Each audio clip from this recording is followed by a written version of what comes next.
Hello everyone, welcome to our channel Lakshya's journey. और आज हम आपको लेकर आए हैं अलवर शहर में। जी हाँ, अलवर शहर में स्थित महारानी मूसी रानी की छतरी दिखाने के लिए। ये सिटी पैलेस के बिल्कुल पास में स्थित है। ये जो आप सामने देख रहे हैं, यही है महारानी मूसी रानी की छतरी। मूसी महारानी की छतरी का ये दो रंगों का जो मेल है, ये बहुत ही अलग है, बहुत ही अनोखा है, क्योंकि इसके नीचे की जो मंजिल है वो लाल बलुआ पत्थर से बनी हाथी के आकार की संरचनाएं हैं जो सभी का ध्यान आकर्षित करती हैं। ऊपर की मंजिल में संगमरमर से बनी हुई असामान्य गोल छत, शानदार पट्टी और मेहराब है। दो रंगों का ये मेल देखता सा बनता है। जब आप यहाँ आएंगे तो उसे खुद महसूस करेंगे कि ये बहुत ही आकर्षक है। यह एक पजल गेम की तरह था जो मूसी महारानी की छतरी में शुरुआत में ही बना हुआ था। मूसी महारानी की छतरी सिटी पैलेस के बिल्कुल पास में ही स्थित है। ये जो आप सामने दीवार देख रहे हैं, ये सिटी पैलेस की बैक वाली वॉल है और इसके बिल्कुल पास में ही है ये मूसी महारानी की छतरी। और इसी दीवार के बिल्कुल पास में जब आप देखेंगे तो ये एक बहुत बड़ा सरोवर आपको देखने को मिलेगा। इस सरोवर के चारों तरफ घाट बने हुए हैं। इन घाटों के साथ सुंदर छतरियां भी बनी हुई हैं। इस सरोवर को सागर कहते हैं। इस सरोवर के चारों तरफ अगर आप नज़र घुमाएंगे तो अरावली की पर्वत मालाएं दिखाई देती हैं। पूरा अलवर शहर तीन तरफ से पहाड़ियों से ही घिरा हुआ है। इस इलाके को देखने के लिए हर रोज कुछ सैलानी जरूर पहुंचते हैं। इसके पास में कुछ सीढ़ियां भी बनी हुई हैं। इस तरह ये काफी बड़ा सरोवर है। छतरी का ये जो नीचे वाला हिस्सा है, जो लाल बलुआ पत्थर से निर्मित है, ये राजस्थान के करौली क्षेत्र से मंगवाया गया था। बहुत ही खूबसूरत तरीके से इसका प्रयोग हुआ है। जब आप इसमें प्रवेश करेंगे तो देखेंगे कि ये लंबे लंबे गलियारे बने हुए हैं। ये गलियारे चारों तरफ से बने हुए हैं। इसी प्रकार से ये देखिए, इन गलियारों के बीच में कुछ कक्ष बने हुए हैं जिन पर ताले लगे हुए थे। हो सकता है यहाँ पर लोगों के रुकने की व्यवस्था की गई हो। यहीं बीच में कुछ ऐसी जगह बनी हुई हैं, कहीं बड़ी और कहीं छोटी। यहाँ दीप प्रज्वलित करके रखे जाते थे जिससे अंधेरा दूर हो सके। इस तरह चारों तरफ बड़े बड़े गलियारे बने हुए हैं। छतरी के चारों ओर बने हुए ये गलियारे काफ़ी लंबे और सुंदर हैं। मूसी महारानी की छतरी काफ़ी खुले क्षेत्र में बनी हुई है। सामने की ओर सरोवर है और अरावली की पहाड़ियाँ। इसके एक तरफ अगर आप देखेंगे तो ये सिटी पैलेस की दीवार, काफ़ी बड़ी और सुंदर मूसी महारानी की छतरी। इसमें यहीं ऊपर जाने की और भी एक रास्ता है। जैसा कि मैंने आप सभी को बताया कि इसके ऊपर का हिस्सा संगमरमर से बना हुआ है। बहुत ही अद्भुत नक्काशी और कलाकृति देखी जा सकती है यहाँ। पत्थरों को बहुत ही तराश कर इस पर ये सारी के सारी कलाकृतियाँ की गई हैं। बलुए पत्थर के ऊपर ये संगमरमर का प्रयोग बहुत ही अद्भुत है। अगर आप ऊपर की तरफ भी देखें तो बहुत ही अच्छी नक्काशी की हुई है। स्थानीय लोग यहाँ पर आकर पूजा अर्चना भी करते हैं। और ये जो आप सामने देख रहे हैं, ये है महारानी मूसी रानी और महाराजा बख्तावर सिंह के पद चिन्ह। इन पद चिन्ह के चारों ओर क्षत्रिय औजारों को भी अंकित किया गया है। ये है महाराजा बख्तावर सिंह जी के चरण और ये हैं महारानी मूसी रानी के चरण। यहाँ पर स्थानीय लोग आकर पूजा अर्चना करते हैं और इन चरणों पर अपने घर से लाया गया जल भी चढ़ाते हैं। इन चरणों पर पूजा अर्चना करने के बाद चढ़ाया गया जल वहीं नीचे एक टैंक में स्टोर हो जाता है। ये जो आप छिद्र देख रहे हैं बिल्कुल चरणों के पास, यहाँ से यह पानी टैंक में चला जाता है इस छिद्र से। और पास में एक ऐसी जगह बनाई हुई है, वहाँ से आप उस पानी को अपने घर भी लेकर जा सकते हैं। यहीं पास में ये देखिए, ये वह जगह है जहाँ से आप पानी लेकर जा सकते हैं। यहाँ लोगों का मानना है कि इस तरह चढ़ाया हुआ जो जल है वो बच्चों पर लगी बुरी नज़र को पल भर में उतार देता है और कमज़ोर नज़र को भी ठीक कर देता है। वहाँ पर आए बहुत सारे लोग जो थे वो इस तरह बॉटल में पानी भर के लेके जा रहे थे।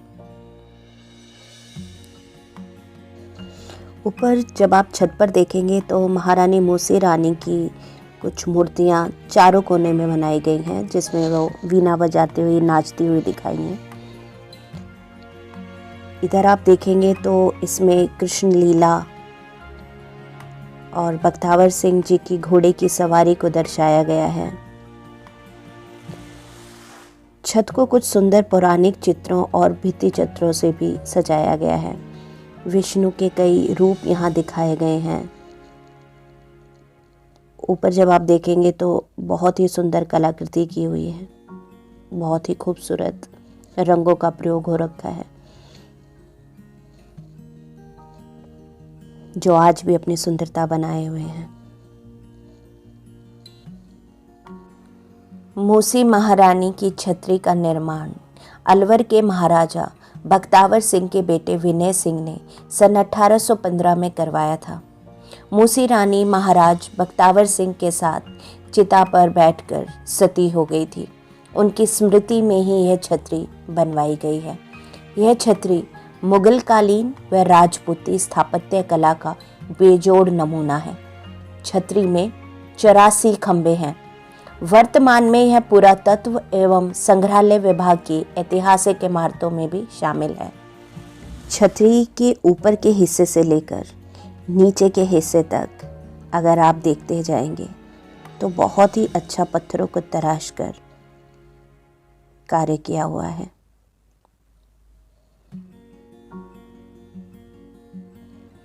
हर खंभों पे फूल उत्कीर्ण किए हुए हैं।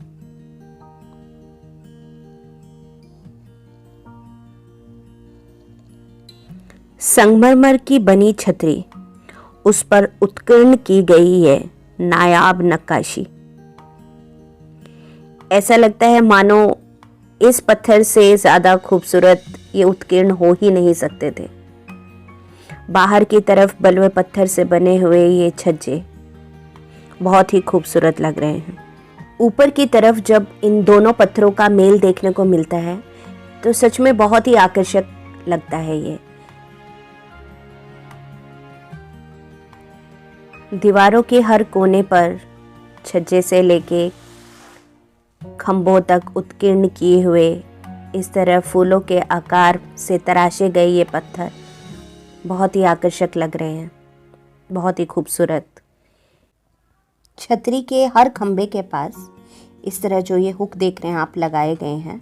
ये देखिए, ये इस खंभे के पास भी आप हुक देख रहे हैं। यहाँ पर पर्दे लगाए जाते थे। पहले ये दो तरफ होते थे। ये अंदर की तरफ का मैं आपको दिखा रही हूँ। इसी तरह बाहर की तरफ से भी पर्दे लगाए जाते थे। ये बाहर से मूसी महारानी की छतरी का व्यू है और इसी के पास में मैं आपको वह जगह दिखाती हूँ जहाँ हुक लगाए जाते थे। ये देखिए, ये खंबे के पास ये हुक है। ये बाहर वाले खंबे के पास इधर भी ये देखिए ये हुक है। तो इस तरह छतरी में दोनों तरफ पर्दे लगाए जाते थे, अंदर के खंभों की तरफ और बाहर के खंभों की तरफ भी पर्दे लगाए जाते थे। इस तरह से बताया जाता है कि मूसी महारानी की छतरी तक जाने के लिए जो सीढ़ियाँ बनी हुई है ये एक ही पत्थर से बनाई गई है। इसमें कोई भी जुड़ाव नहीं है, कोई भी जोड़ नहीं है। यहाँ पर निर्देश दिए गए हैं कि समाधि के ऊपर जाने के लिए जूते व चप्पल उतार कर जाएं। तो मैं आप सभी से दरख्वास्त करूँगी कि इन निर्देशों का पालन आप ज़रूर करें। तो इस तरह से ये जो आप सामने देख रहे हैं, ये है मूसी महारानी की बहुत ही खूबसूरत समाधि, बहुत ही खूबसूरत छतरी। यहीं इन सीढ़ियों के पास अगर आप देखेंगे तो यहाँ ये देखिए घोड़े की नाल लगाई हुई है, जिससे ये जो समाधि है, मूसी महारानी की जो छतरी है, इसको किसी भी तरह की नज़र ना लगे, इससे बचाने के लिए छतरी के हर हिस्से पर, चाहे वह संगमरमर से बना हो या बलुआ पत्थर से, हर जगह कारीगरी और नक्काशी बहुत ही उम्दा की गई है। छतरी के वहीं प्रांगण में हमने 2 सांभर भी देखे। जी हाँ, ये सांभर भारतीय उपमहाद्वीप, दक्षिण चीन और दक्षिण पूर्व एशिया का एक बड़ा हिरन है, जो 2008 के बाद से IUCN रेड लिस्ट में एक कमज़ोर प्रजाति के रूप में सूचीबद्ध है। बताया जाता है कि यहाँ पर नाचते हुए मोर भी दिखाई देते हैं।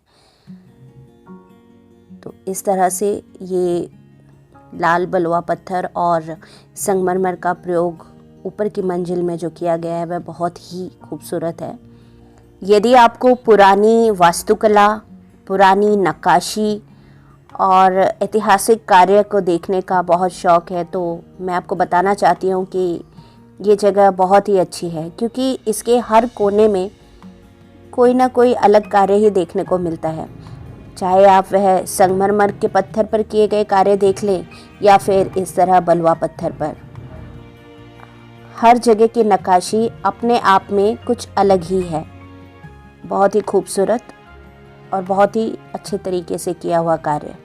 तो इस तरह से बाहर की जो दीवार है वो लाल बलुआ पत्थर से, और अंदर की जो ये छतरी है ये संगमरमर से बनी हुई मैंने आपको दिखाई। अब हम चलते हैं इसकी नीचे वाली मंजिल, जो कि मैंने आपको पहले दिखाई थी, लाल बलुआ पत्थर से जो बनी हुई है। जी हाँ, ये वही गलियारा आ गया जो मैंने आपको बताया था कि नीचे की मंजिल को चारों तरफ से गलियारे ने घेरा हुआ है। उम्मीद करती हूँ कि आपको हमारी यह दिखाई गई वीडियो मूसी महारानी की छतरी ज़रूर पसंद आई होगी। उम्मीद करती हूँ कि जब भी आप अलवर आएंगे, आप इसे देखने ज़रूर आएंगे। मूसी रानी की यह छतरी तत्कालीन स्थापत्य का एक उत्कृष्ट उदाहरण है। लाल बलुआ पत्थर का इतना सुंदर उपयोग, चाहे वह छज्जा बनाने के लिए हो या छतरी बनाने के लिए, या उस पर किए गए इतनी बारीकी से किए गए कार्य हों, वो सब अपने आप में देखना अद्भुत है। इन रंगों का ऐसा उपयोग जो आज भी जीवंत रूप में लगते हैं, ये पद्म चिन्ह जिन पर आज भी पूजा अर्चना की जाती है, संगमरमर के बने गलियारे हों या फिर नीचे की मंजिल में बने लाल बलुआ पत्थर के गलियारे, या उसी के पास में बना ये इतना बड़ा सरोवर, सब अद्भुत है। ऐतिहासिक स्थानों को, अपने इतिहास को देखकर हमें बहुत गौरवान्वित महसूस होता है। अच्छा लगता है जब हम अपने इतिहास की इतनी नायाब और इतनी उत्कृष्ट चीज़ें देखते हैं। लेकिन सरकार के साथ साथ ये हम आम लोगों की भी जिम्मेवारी है कि आने वाली पीढ़ियों के लिए और मानवता के हित के लिए हम इनका संरक्षण करें। उम्मीद करती हूँ कि आपको हमारी ये वीडियो ज़रूर पसंद आई होगी। यदि आपको ये वीडियो पसंद आए तो please like, share and subscribe ज़रूर कीजिएगा। Thanks for watching Lakshya's journey.